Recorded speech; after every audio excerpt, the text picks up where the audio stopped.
Y hoy tenemos la grata presencia en nuestros héroes del ministro de Defensa Nacional, el doctor Guillermo Botero Nieto, tal vez el ministro más hiperactivo del gabinete del presidente Iván Duque Márquez.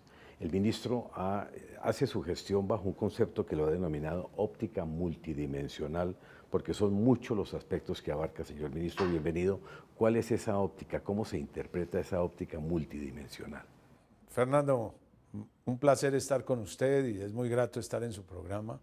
La óptica multidimensional quiere decir que uno tiene que atender en primer lugar todo lo atinente a la defensa nacional, luego a la seguridad rural, por llamarlo de alguna manera, la seguridad pública, la seguridad ciudadana y además atender un sinnúmero de empresas que hoy en día son exitosísimas, la gran mayoría de ellas, y entre los ejemplos pongo a Cotecmar, que es capaz de producir barcos de hasta 5.000 toneladas de desplazamiento, que son unos barcos de muy buen tamaño y que son muy renombrados en el mundo. O la industria militar, que tiene una gran fábrica de explosivos, para anotar algunas cosas, produce fusiles, algunos países muestran interés en ellos con patentes de otros fusiles que existieron y que siguen existiendo en otros países del mundo. Y hoteles, como el Hotel Tequendama, para nombrar algunos asuntos propios. El de Santa Marta y el de Buenaventura. Además, entonces por eso es que podemos decir que aquí hay un concepto multidimensional. Satena, y ahora estamos creando el Satena de los Ríos. Es decir, aquí hay que estar pendiente de muchísimas cosas que son de gran importancia para el país, que generan unos ingresos importantes, que ayudan a soportar las cargas que tiene que afrontar la fuerza pública. Producen municiones que se le compra a esta industria militar para continuar con ese desarrollo. En ese sentido es muy multidimensional. Y además, pues hay que administrar más de 430.000 hombres, que comprende la fuerza pública más el personal civil del ministerio. Y hay que estar pendiente de todo. Antes de entrar en los temas gruesos, señor ministro, ¿cómo es su rutina? Doña Margarita lo acompaña, sus hijos, sus nietos, los extraña. ¿Cómo es esa vida familiar? ¿Cómo cambió radicalmente de la presidencia de FENALCO al Ministerio de Defensa? Sí, cambia mucho, pero también este ministerio permite gran participación de la familia. Margarita es una persona muy ocupada en asuntos del ministerio. Eso se hace, como es lógico, por pura vocación, de manera colaborativa, y sobra decir que es gratuita, pues ni más faltaba que no lo fuera. Pero tiene que vivir pendientes. Hay viudas, hay huérfanos, hay fundaciones, está la Fundación Matamoros, asiste, está el CRI, el Centro de Rehabilitación que hemos construido con el gobierno de Corea, y donde se recuperan los soldados y los policías que son mutilados en esta dura lucha contra los cultivos ilegales. Y estamos en esa lucha. O sea que ella tiene unos compromisos y hasta cierto punto se entretiene un poco. Y mis hijos también tienen mucho la oportunidad de, cuando hacemos presencia en los batallones, pues de jugar con otros niños, de ayudar, y es muy activa la relación, el relacionamiento con todos los integrantes de la fuerza pública en el mes de diciembre, con ocasión de las cartas que se les llevan, en algunos casos regalos que recogemos gracias a aportes de la empresa privada y otros aportes que son importantes. Y tenemos presencia con los soldados, con los hijos de los soldados, con las esposas. En fin, hay una participación familiar en ese sentido. En los otros ministerios no hay tanta labor social como la tiene este ministerio. En ese sentido, mis hijos viven muy contentos cuando tienen que asistir. Y ni qué decir de los que son chiquitos, de los que son menores, porque para ellos todo es sorprendente, que las serpientes, que el camuflado, que las caras pintadas, que los ejercicios de entrenamiento, de cómo se tiran en paracaídas y ese tipo de cosas, pues son cosas que a los chiquitos los atraen muchísimo. Ahora sí entremos en temas gruesos, señor ministro, que también Ese era grueso, no se crea que el bienestar de la fuerza pública es un tema fundamental, grueso, claro. muy grueso. Margarita asiste a mucha cosa en el hospital militar y en el hospital de policía. Es bien importante el acompañamiento. Y acabamos de inaugurar un centro de oncología pediátrico en el hospital militar, que mire, es de envidia, Fernando, es una cosa que el país la tiene que conocer. Vamos a conocerlo también, señor ministro, pero a ver, un tema que le importa a toda la ciudadanía, la seguridad. ¿Qué hay en ese campo? Tantos consejos de seguridad, mucho despliegue de fuerza pública. ¿Qué nos puede contar en este campo, señor ministro? 65 consejos de seguridad hemos realizado y este gobierno lleva unas 57, 58 semanas de inaugurado. O sea que hacemos más de un consejo semanal de seguridad. Muchísimos con el presidente, pero como por ejemplo ahora que el presidente no está, yo aprovecho para hacerlo. Esta vez lo voy a hacer con todos los generales de policía para todo lo atinente de seguridad ciudadana y como son todos en todas las regiones, lo necesito hacer virtual, en un magnífico centro virtual que tiene la policía para hacer esta clase de eventos y lo vamos a hacer en esta semana. ¿Cuál es el origen de todos los problemas? Y yo le diría que son las rentas ilícitas. Ese es el origen de todos los problemas. Aquí hay una lucha por unas rentas ilícitas y eso es lo que hay que combatir. Y comencemos por combatir los cultivos ilícitos, el narcotráfico en el fondo, porque este es un plan integral. El narcotráfico implica cultivos ilícitos, cristalizaderos, laboratorios, insumos líquidos, insumos sólidos, interdicción en el mar, interdicción en tierra, etcétera. Y mire lo que hemos hecho, Fernando. En lo corrido de este año, hemos erradicado 60.000 hectáreas. El Ministerio de Defensa, más el programa PENIS que maneja el doctor Emilio José Archila con las erradicaciones voluntarias. Pero nosotros aquí en lo que ha venido haciendo la fuerza pública, ha erradicado 60.000 hectáreas. Y he llegado a las 60.000 antes de terminar el 30 de septiembre, por lo cual soy optimista porque me queda una cuarta parte del año y lo que me falta para cumplir la meta es una cuarta parte también. Estoy adelantadito unos 6 o 7 días, tengo un margen para la época de diciembre, que hay veces se baja el nivel, pero yo voy a erradicar 80.000 hectáreas en conjunto con toda la fuerza pública y es mi compromiso con el señor presidente. Esa es una afectación grande al narcotráfico. Vamos a subir las interdicciones de coca en este año, vamos a superar lo que hicimos el año pasado, vamos por buen camino, ya estamos sobre las 300 toneladas, estamos pendientes de unos últimos resultados que se han hecho en alta mar en colaboración con otros países, 18 países dentro de este plan estratégico que va por la fase número 4. En la primera fase decomisamos 18 toneladas, en la segunda 27, en la tercera 48, esta es la cuarta, llevamos 40 toneladas certificadas y yo espero que podamos cerrar certificadas 50 toneladas, lo cual sería un mejoramiento y me sube y me mejora las cifras. Tenemos una disminución de los homicidios de un 3%, tenemos que seguir luchando. La conflictividad en el país con estos grupos armados organizados ha aumentado y eso nos afecta mucho los homicidios. Lo mismo con las organizaciones delincuenciales, con los grupos delincuenciales organizados, pero somos vigilantes. Hemos bajado las lesiones personales en casi un 20%, estos son 20.000 casos menos, que no están llegando a las clínicas y hospitales y que no están acudiendo al sistema general de seguridad social en salud. Eso es importante. Disminuye, mejora la salud de todos los colombianos. Secuestros los tenemos reducidos prácticamente a la mitad. Nosotros el año pasado, para esta fecha, íbamos en 128 secuestros, vamos en 67 secuestros, tal vez con el del señor Molina, que ya fue rescatado, completaríamos 68 secuestros y seguimos trabajando muy duramente.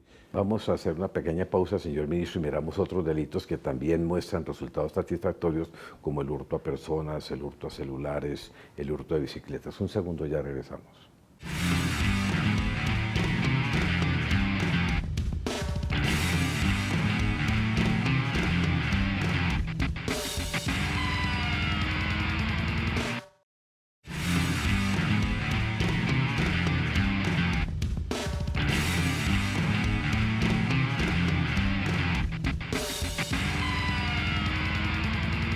Continuamos con el ministro de Defensa Nacional, el doctor Guillermo Botero Nieto. Señor ministro, hablamos antes de la pausa de también resultados exitosos en delitos menores. ¿Qué balance le puede mostrar a la opinión pública? Pues yo diría que ya ha salido de lo que es integridad personal y comencemos por mostrar algo que no hemos sido muy positivos, que es el hurto a personas. Verdaderamente en el país tenemos un incremento del 13%, estamos lanzando en los próximos días toda una política de seguridad y convivencia ciudadana, que es muy importante, la va a lanzar el presidente Duque. Allí hay todas unas nuevas estrategias para atacar este fenómeno. 48% de ese hurto a personas corresponde a teléfonos celulares. Los teléfonos celulares ya hoy en día no están en ese negocio de reducidores, en ese delito. Ya no está teniendo el impacto que tenía antes porque los teléfonos prácticamente quedan anulados cuando se los roban. Se han dedicado mucho al negocio de partes, pero de todas maneras hay que seguir avanzando y estamos conversando con el Ministerio de las TIC y con los operadores de telefonía celular para golpear desde el punto de vista tecnológico y de manera muy dura el robo de celulares. Extorsión, casi el 90%. Extorsión es uno de los problemas que tenemos, estimado Fernando, pero porque la gente no denuncia. Si yo miro las cifras, en extorsión tenemos un 15% menos sobre denuncias, pero ahí hay una subdenuncia, una infradenuncia. Nosotros vivimos diciendo, por favor, llame al 165, que es la línea antiextorsión, denúncielo, que nosotros estamos en condiciones de tomar acciones y de atacar duramente a esos criminales. Entre otras, como ya le dije, como hemos reducido tanto el secuestro, los gaulas pueden ser más operativos en asuntos de extorsión, y eso es bien importante. Pero yo reconozco que en Colombia hay una infradenuncia en lo que se refiere a la extorsión. Y hay una manera de hacerlo virtualmente con un programa de la Fiscalía, con una plataforma que se llama A Denunciar, pero también se puede hacer y de manera anónima al 165. Nosotros guardamos el anonimato. Hurto a comercios ha descendido un 14%, que es bien importante, 6.471 casos menos. Hurto a residencia, 2.813 casos menos, es un 8%. El hurto de automotores no estamos tan exitosos, 34 casos menos, pero bueno, son 34 y estamos decreciendo. Y el hurto a motocicletas, 178 casos menos. En infraestructura destruida, hemos aumentado 1.342 casos. Eso es bien importante porque eso se refiere a cristalizaderos, a minería, a laboratorios. Eso implica un 43% más que el año pasado. Y también, digámoslo, hemos golpeado duramente a los grupos armados organizados, a lo que el común de las personas conoce como la guerrilla. Estamos muy sorprendidos de la cantidad de menores que están reclutando. El presidente ya anunció una cifra, habló de 158 personas que han sido recuperadas y entregadas al Instituto Colombiano de Bienestar Familiar. En todos los combates, nosotros, como hemos dicho, privilegiamos las presentaciones voluntarias, luego las capturas y como última prioridad los muertos en desarrollo de operaciones militares. Y los muertos en desarrollo de operaciones militares han venido descendiendo, no obstante que los combates se han incrementado en casi un 120%. Entonces allí tenemos, pero las capturas son unas capturas que sorprenden. Por ejemplo, al Clan del Golfo le hemos capturado en lo corrido del año 1.514 personas. Eso es una cifra verdaderamente importante. Y al GAO residual 912 y al ELN 769. Entonces, en eso estamos haciendo un trabajo duro. Aquí nadie puede decir que el Ministerio de Defensa no está haciendo la tarea. Eso que le quede claro a los colombianos. Y estamos teniendo resultados y lo estamos haciendo muy bien a pesar del palo que nos dan, que eso sí no dejan de darnos palo porque boga y porque no boga. Pero eso lo entendemos como una estrategia para debilitar un poco las fuerzas, porque hay personas que no están interesadas, pocas afortunadamente, en que se combata la criminalidad, en que se combata el narcotráfico, en que se combata la minería ilegal, el secuestro, el lavado de activos, porque detrás de todo eso siempre llega uno al común denominador, rentas ilícitas. Ministro, dentro de su multidimensionalidad está también por primera vez tal vez el que haya puesto a las fuerzas militares al servicio del medio ambiente. Sí. Esa es parte de su Sí, señor. muchos campos Sí, de señor. acción. Ese es un aspecto bien importante y hemos desarrollado, en primer lugar, comencemos por decir que tenemos 22.000 miembros de la fuerza pública que además de sus funciones normales, tienen funciones con relación al medio ambiente. ¿Y por qué lo digo? Porque en batallones de alta montaña, que también cuida los páramos, que no deja de depredar, tenemos 7.200 hombres y 15.000 ya en otros lugares del país. Hay infantería de marina, hay soldados y hemos iniciado una operación que se llama una operación Artemisa, que ha hecho que se rompa esa tendencia y que ya el nivel de depredación sea, vamos a cerrar, según el ministro del Medio Ambiente, en un 17% menos hasta el momento de lo que se está depredando y se espera cerrar en un 30% menos este año en lo que se está depredando.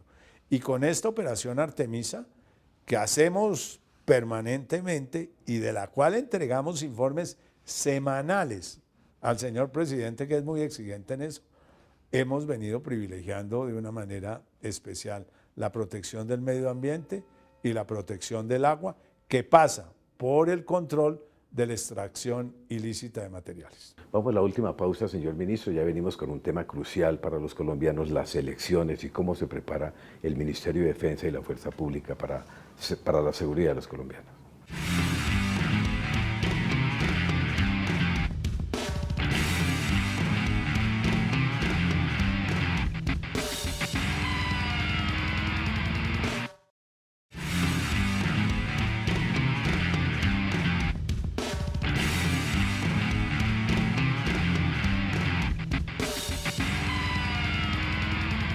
Volvemos hoy con nuestro personaje especial invitado a nuestros héroes, el señor ministro de Defensa Nacional, el doctor Guillermo Botero Nieto. Señor ministro, elecciones. El próximo 27 de octubre el país se prepara para una jornada de gobernadores, alcaldes, concejales y ediles. ¿Cómo está preparada la fuerza, su ministerio y la fuerza pública? Mire, nosotros tenemos muchísimas personas ya dedicadas a la vigilancia de lo que nosotros llamamos el plan democracia, que ha sido el plan tradicional, que ha sido complementado con el plan Ágora que ha lanzado el Ministerio del Interior.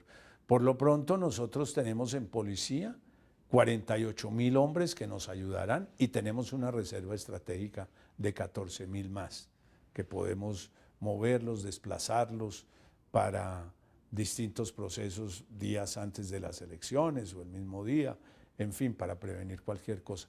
Alrededor de 70.000 hombres de ejército, que es lo más relevante. Digamos que Armada Nacional y Fuerza Aérea cumplen otras funciones, pero no están allí dedicados. O sea, ahí tenemos un buen número de personas, de personal de la Fuerza Pública y de la Policía que nos está ayudando para esto. Estamos tratando de prevenir todos los hechos que puedan implicar una vulneración a los derechos de los ciudadanos. Es que las elecciones es un juego limpio entre todos los ciudadanos, pero de pronto aparecen unos delincuentes que quieren venir a interferir una voluntad popular que se tiene que expresar en las urnas.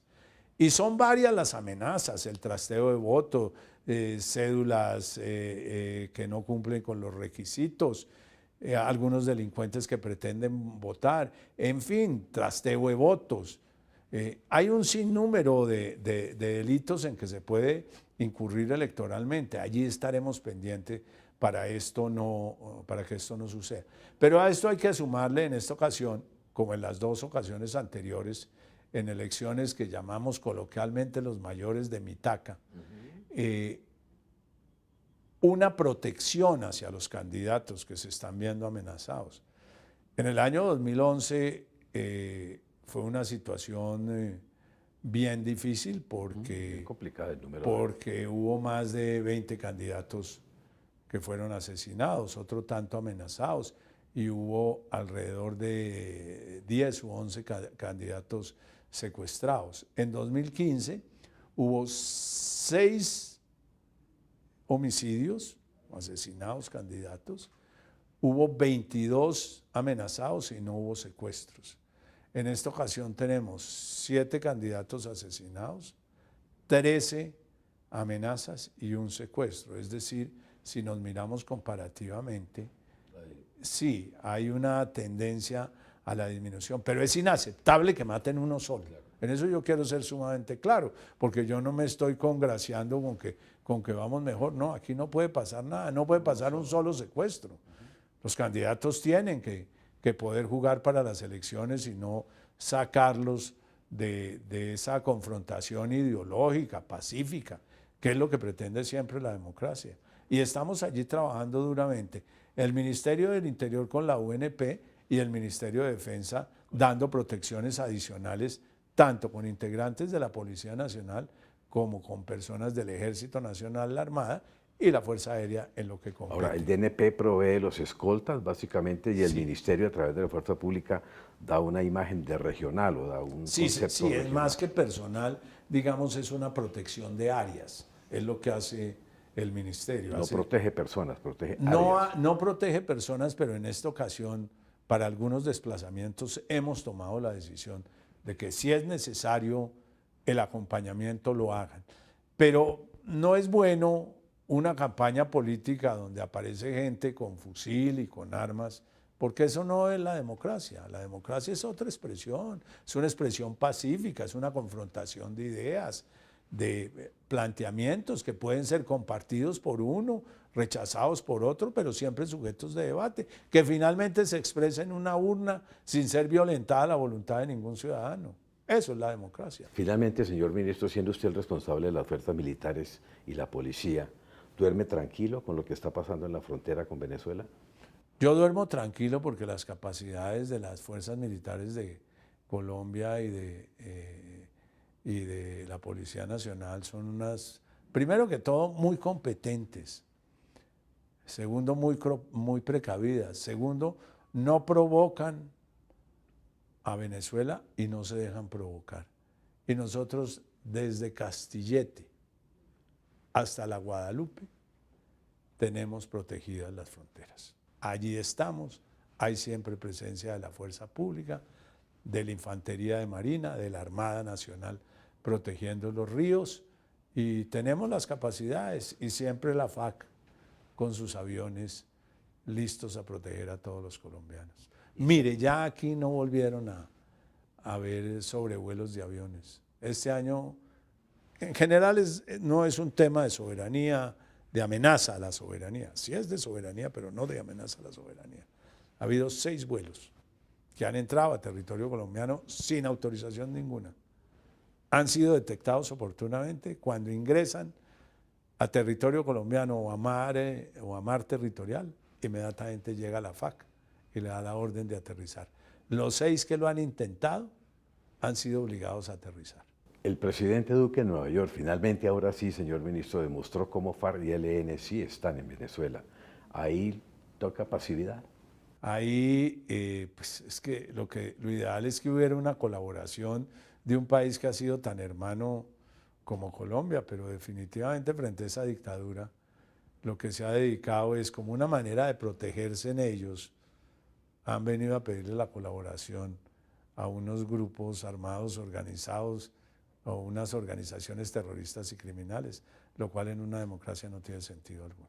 Usted es toda una roca, ¿no? Porque ha resistido, le han dado duro de toda parte, pero de toda parte sale bien porque es su temperamento, es su manera de pensar, es su manera de actuar. A mí me gusta hablar de eso, Fernando. El primer golpe que me dieron es que hablé de la protesta social que había que regularla. Eso nadie lo entendía. Es que la Corte Constitucional había dicho que el Congreso tenía plazo hasta junio de 2019 y no lo hicieron, nos quedamos sin regulación de la protesta pública. Los meses me demostraron que yo tenía la razón. Ese para citar un caso. Otra vez dije que en las vías de Nariño, cuando había cierres, había presencia de carteles nacionales y en algunos casos carteles extranjeros. Ya lo del cartel de Sinaloa y la presencia de mexicanos en Nariño y en Argelia, en el Cauca, eso ya no lo discute nadie. Eso ya es voz populi, eso ya todo el mundo lo sabe y los estamos atacando duramente, ¿no? Y alguna vez que me preguntaron sobre la muerte de algunas personas, dije, no, esos son unos grupos criminales que están dedicados, es gente mala que está dedicada a matar gente buena. Eso es verdad, eso no lo quiso entender el país, eso es de esa profundidad como lo estoy diciendo. Aquí el problema son los malos, no los buenos. A los malos hay que capturarlos y llevarlos a la justicia y encerrarlos en las cárceles. Pero esa es la verdad. Pues señor ministro, la verdad que fue muy alentador hablar con usted, no solamente por resultados, por indicadores, sino por ese tema personal que maneja también. Muchas gracias por haber estado en Nuestros Héroes. Muchísimas gracias, Fernando, por esta gentil invitación y muy complacido con su programa. Y a ustedes también muchas gracias por su atención y hasta nuestra próxima emisión.